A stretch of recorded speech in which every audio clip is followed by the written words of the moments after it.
আসসালামু আলাইকুম সবাইকে। কেমন আছেন সবাই? আজকে আপনাদের মাঝে হাজির হয়ে গিয়েছি কাতলা মাছের একটা রেসিপি নিয়ে। আর আজকে করে দেখাবো কাতলা মাছ ভুনা। প্রথমেই এখানে একটা কাতলা মাছের কেটে ধুয়ে পরিষ্কার করে নিয়েছি আর কয়েকটা পিস নিয়ে নিয়েছি। এবার লবণ আর হলুদ দিয়ে মাছগুলোকে ভালোভাবে মাখিয়ে নেব।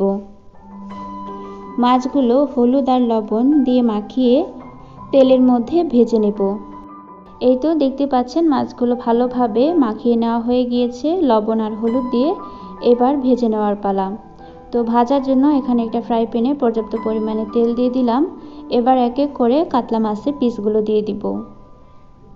কাতলা মাছের পিসগুলো দেওয়ার পরে এক পাশ হয়ে গেলে আরেক পাশ উল্টে একদম লাল লাল করে ভেজে নেব।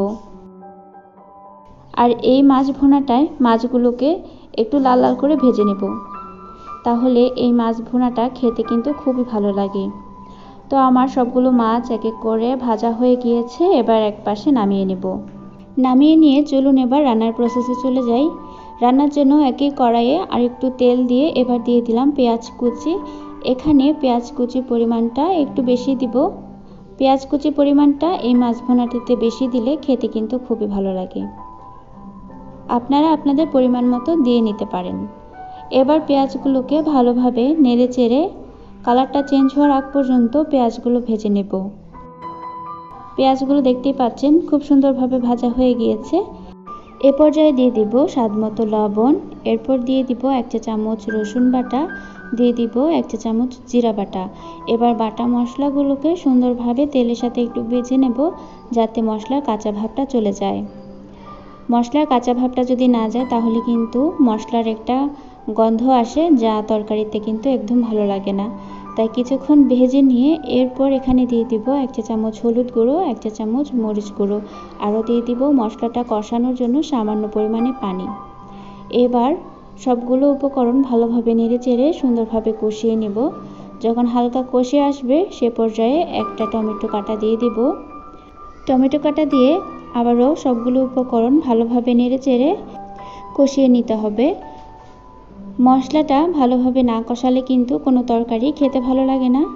তাই এই পর্যায়ে একটু সময় নিয়ে সুন্দরভাবে মশলাটা কষিয়ে মাছগুলো দিয়ে দিব। এই তো মশলাটা কষানো হয়ে গিয়েছে। এই পর্যায়ে ভেজে রাখা সবগুলো মাছ দিয়ে দিলাম। এবার মাছগুলোকে দিয়ে আবারও একটু উল্টে পাল্টে দিব, যাতে মশলাটা সুন্দরভাবে মাছের সাথে লেগে যায়। মাছটা ভালোভাবে উল্টে পাল্টে দিয়ে এই পর্যায়ে দিয়ে দিব ঝোলের জন্য পরিমাণ মতো পানি। ঝোলের জন্য পরিমাণ মতো পানি দিয়ে আবারও সবগুলো উপকরণ ভালোভাবে নেড়েচেড়ে দিয়ে কাতলা মাছ ভুনাটা রান্না করে নেব। আর এইভাবে একবার হলেও কাতলা মাছ ভুনা করে দেখবেন, খেতে কিন্তু দুর্দান্ত লাগে। এই তো এ পর্যায়ে বলক চলে এসেছে। এ পর্যায়ে দিয়ে দিব 4-5টি কাঁচামরিচ। কাঁচামরিচগুলো দিয়ে আবারও একটু নেড়েচেড়ে সুন্দরভাবে কাতলা মাছ ভুনাটা করে নেব। কাতলা মাছ ভুনার ঝোলের পরিমাণটা একদম শুকিয়ে নেব। এই তো এ পর্যায়ে ঝোলের পরিমাণটা কমে এসেছে। আবারও সুন্দরভাবে সবগুলো নেড়েচেড়ে দিচ্ছি।